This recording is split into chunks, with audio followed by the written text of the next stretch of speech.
everyone, my name is E.J. Bassette, and I'm your host of In the Kitchen.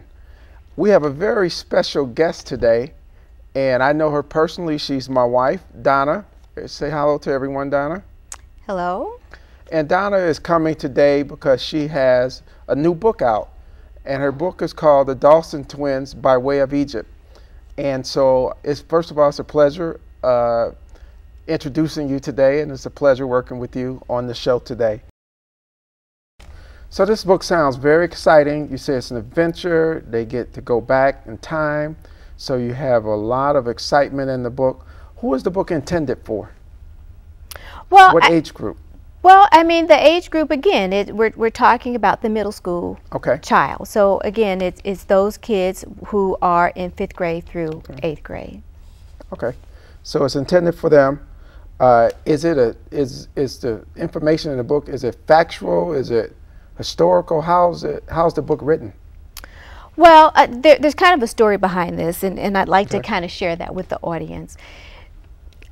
When my children were young, particularly my oldest child, there were always times when they had to read about history, particularly because African American History Month is in February, right? Right. So we have our Black History Month in February, and this particular year I had taken her to the library to research.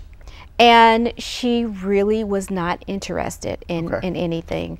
So we looked at Harriet Tubman. She didn't like how Harriet Tubman looked. And most of these books were in the periodical section. They read like dictionaries, and the pictures weren't very friendly.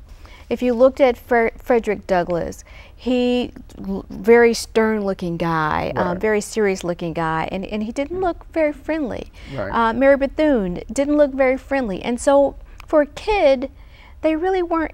She wasn't interested in it. She just didn't want to have anything to do with it. And as an adult, we know that these are our heroes. We know that these are our sheroes, and we embrace them despite what they look like in the books there. But as a child, you want to see some friendly face. You want to see a pretty face. You want to have somebody that you feel like you can relate to. And she didn't feel like she could relate to them. And so it frustrated me. In fact, it just broke my heart.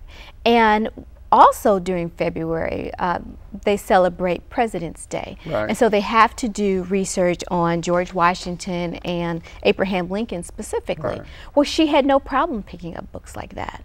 And so I was like, what is it that you don't want to read about who you are, but you do want to read about President Washington and Abraham Lincoln, which is nothing wrong with that, but why are you rejecting knowing about yourself? And so when I looked at the books, I saw that they were actually children at their age, and they showed George Washington kind of leading the other boys around and showing that he was a leader, but he was a young leader. And so the interest was that they could relate to him. They didn't show George Washington looking stern and looking mean and you know, the hair coming out and all that. They showed him as a little boy that was fun, and he was a leader. And so I said, oh, that's the difference. The difference is they could relate to it. And so I sought out to look for books like that for them, not the periodical section, but I looked for books that had kids in them. Could I find Frederick Douglass as a kid? You know, who could I find? So I looked high and low. I couldn't find it. And so at that point, what happened? Well, I challenged you to say, if you couldn't find it, write it yourself. And you took the challenge, and I'm proud of you for doing that. And the book is doing well right now. So you've done some book signings. How do you envision your book being used in schools or a curriculum? Tell me a little bit about that. Well, I'd like the book to be used as supplemental reading. Because in the school system, they do study about ancient civilizations. And so Egypt is perfect. I think that at some point in our school life, we do study about Egypt. And so for them to want to learn and not even realize that they're learning because they're learning about this adventure, but yet there's all these facts about Egypt in the book. So even though it's packed in an adventure format, it is very factual, and they will learn a lot about Egypt. In fact, I just recently had a young man who finished reading the book, and he was a 5th grader, and he said, I loved it, and I learned more about Egypt than I ever learned in school by reading this book. And so I think that for supplemental purposes, it would be a great thing for them to discuss and talk about.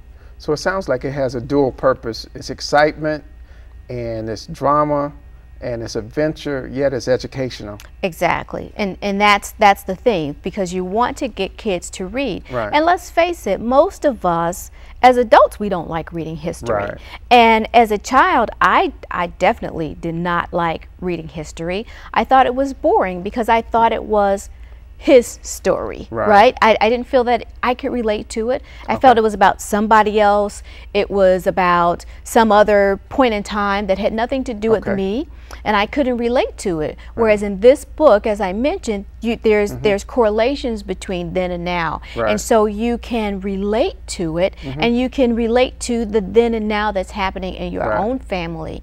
And so I think that's a great thing, and I'm really glad to hear some feedback from children who have read the book to let me know that they actually got that and they enjoyed it.